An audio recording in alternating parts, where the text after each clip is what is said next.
बिस्मिल्लाहिर्रहमानिर्रहीम। अस्सलाम वालेकुम। आज मैं आप सबके लिए मिक्स दाल की रेसिपी लाई हूँ जो कि बनाना बहुत ही इजी और आप लोग इसी तरीके से घर में बना सकते हैं ये दाल चावल। तो सबसे पहले मैंने मूंगी, मसूर और चने की दाल, इन तीनों दालों को ले लिया था, मिक्स कर लिया था और फिर मैंने इसे पानी में आधा घंटे के लिए बाउल में भिगो दिया था। और फिर उसके बाद मैंने इन तीनों दालों को, चने और मूंग मसूर की दालों को, पानी में डाल दिया था प्रेशर कुकर में। पानी ऐड करके प्रेशर कुकर में डाल दिया था। आपने इसमें लहसुन अदरक का पेस्ट, प्याज, टमाटर कुछ भी ऐड नहीं करना। आप लोगों ने बस इसके अंदर दो चीज़ें ऐड करनी है और वो ये है कि आप लोगों ने इसमें सिर्फ 1 चम्मच नमक ऐड कर देना है और उसके बाद आप लोगों ने 1 हल्दी का चम्मच ऐड कर देना है भर के। और फिर उसके बाद आप लोगों ने इसे दम पे लगा देना है तब तक के लिए जब तक कि सीटी नहीं बज जाती। सिर्फ आप लोगों ने इसे 15 मिनट के लिए दम पे रखना है, उतनी देर में दालें हमारी गल जाएंगी।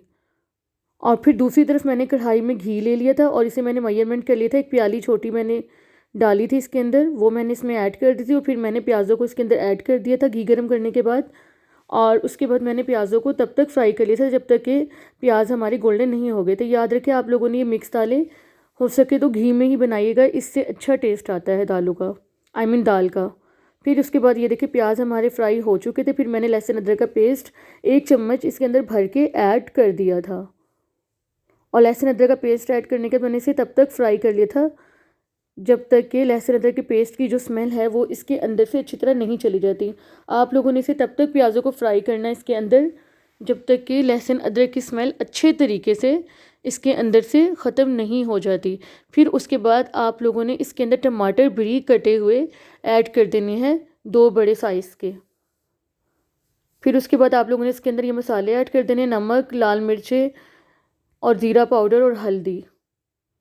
और नमक आप लोगों ने उसके अंदर भी 1 चम्मच ऐड किया था जब आप लोगों ने दालों को दम पे रखा था, तो आप लोगों ने इसमें सिर्फ 1 चम्मच ही ऐड करना है और ज़्यादा नहीं करना।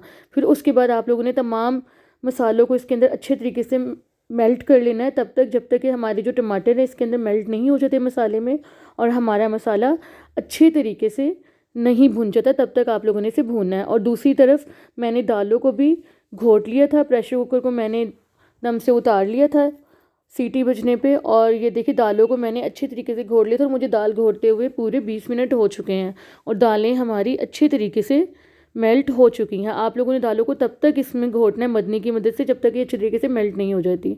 तो ये देखिए दूसरी तरफ हमारा मसाला मेल्ट हो चुका था, मसाला भुन चुका था अच्छे तरीके से। तो अब मैं इसके अंदर जो दालों को मैंने घोटा था उन दालों को, मैं मिक्स दालों को इसके अंदर ऐड कर दूँगी।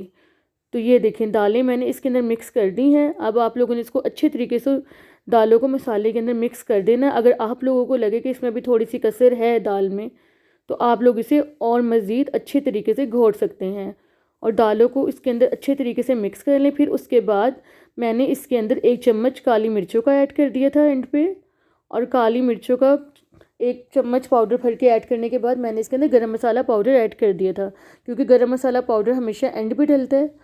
तो फिर इन दोनों मसालों को ऐड करने के बाद मैंने दाल को अच्छे तरीके से मिक्स कर लिया था। याद रखें काली मिर्च का पाउडर, गरम मसाला का पाउडर आप लोगों ने एंड पे ही डालना है। उसके बाद मैंने दूसरी तरफ फ्राई पैन में ज़ीरा ले लिया था तड़का लगाने के लिए और इलायचियाँ ले ली थी और सब्ज़ हरी मिर्चें ले ली थी घी डाल के। आप लोग कोई सा भी घी ले सकते हैं, घी अवेलेबल नहीं तो ऑयल भी ऐड कर सकते हैं। फिर मैंने इसके अंदर गोल लाल मिर्चें भी ऐड कर दी थी साथ में। याद रखिए गोल लाल मिर्चें आपने बाद में ऐड करनी है, पहले नहीं ऐड करनी वरना वो ब्लैक हो जाती हैं। तो ये देखिए तड़का हमारा बन के तैयार है। अब आप लोगों ने इसको दाल में ऐड कर देना है।